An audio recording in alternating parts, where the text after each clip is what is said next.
ज्योतिष शास्त्र क्या है? क्या ये कोई जादू की छड़ी है? आइए इसका उत्तर जानने के लिए मेरे साथ मेरे YouTube चैनल पर जुड़िए। नमस्कार, मेरा नाम एस्ट्रो रुचिका शर्मा है और मैं आज आपको इसी का उत्तर देने के लिए आई हूँ। क्या कि हमारे पास कोई ऐसी छड़ी होती है ज्योतिष शास्त्र के थ्रू कि हमारी सारी समस्याओं का जीवन में हल एक ही बारी में निकल आए? कदापि नहीं।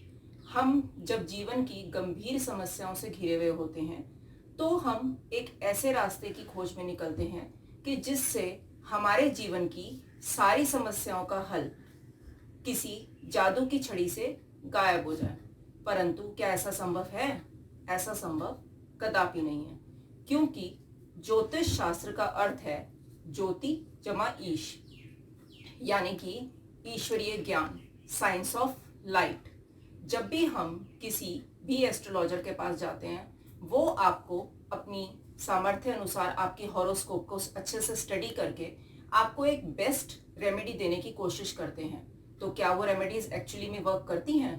हाँ, तो इसका उत्तर है हाँ, वो रेमेडीज वर्क करती हैं, लेकिन उसके साथ में हमें, मेरी ये मानना है कि हमें उसके साथ में अपने कर्मों के प्रति जागरूक होना अत्यंत आवश्यक है। मान लीजिए, उदाहरण मैं आपको समझाना चाहूंगी उदाहरण के साथ में। मान लीजिए जैसे आपकी जीवन में आपकी नौकरी से संबंधित कोई भी समस्या आ रही है, तो नौकरी का रिप्रेजेंट कौन करता है ज्योतिष में? सैटर्न। सैटर्न हमारा ज्योतिष में नौकरी को रिप्रेजेंट करता है, फैक्ट्री को रिप्रेजेंट करता है, हमारी लेबर क्लास को रिप्रेजेंट करता है, हमारी मेड्स को रिप्रेजेंट करता है। मान लीजिए आपको किसी ज्योतिष ने आपको बताया, रेमेडी बताई कि आप सैटर्न के लिए या नौकरी के लिए कोई ये शनि मंदिर में जाकर ये रेमेडी कीजिए। मैं ऐसा नहीं कह रही हूँ कि वो रेमेडी आपको लाभ नहीं होगा, परंतु मेरा ये मानना है कि उस रेमेडी से ज्यादा अगर आप अपनी लेबर क्लास को, या अगर मान लीजिए आपकी नौकरी है उसमें मेड्स हैं या जो भी आपके जूनियर सबऑर्डिनेट्स हैं, उनको ज्यादा अच्छे से ट्रीट करें तो उसका बेनिफिट आपको ज्यादा मिलेगा। तो इसी प्रकार से जो भी हमारे प्लैनेट्स, जो भी हमारे जीवन में समस्याएं हैं, उनसे कोई ना कोई प्लैनेट उस समस्या का कारक है। मान लीजिए आपको कोई बोन से संबंधित प्रॉब्लम आ रही है, या आपको अपने जीवन में मान सम्मान का परेशानी आ रही है, आपको अपने जीवन में मान सम्मान नहीं मिल रहा है, या आपकी इम्यूनिटी वीक है, या आपकी बोन्स वीक हैं, ऐसी कोई आप समस्या से जुड़े हुए हैं, या कोई सरकारी परेशानी आपको आ रही है, तो उसका अर्थ क्या है? यानी कि आपको सूर्य से संबंधित कोई परेशानी आ रही है। तो इसका अर्थ ये नहीं है कि आप सुबह 5 बजे उठ के सूर्य को जल तो दे रहे हैं, परंतु आपका अपने पिता के प्रति व्यवहार अच्छा नहीं है। क्योंकि मेरा ये मानना है कि सूर्य को जल देना तो आप बिल्कुल ठीक काम कर रहे हैं, पर उसके साथ में पिता क्या है हमारे ज्योतिष में? पिता हमारे सूर्य का कारक हैं। तो हमें क्या करना चाहिए? सबसे पहले अपने फादर के साथ रिलेशन ठीक करिए और आप उनके साथ अपने रिलेशनशिप कॉर्डियल बनाइए। उसके बाद आपका सूर्य का जल या और कोई रेमेडी भी इक्वली आपको बेस्ट रिजल्ट्स देगी।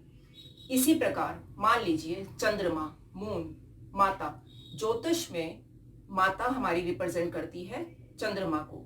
अब हम क्या करते हैं? हम लोग पर्ल धारण कर लेंगे, हम कोई भी स्टोन धारण कर लेंगे अपने हाथों में, पर हम क्या करेंगे? हमारा व्यवहार अपनी माँ के प्रति ठीक नहीं होता।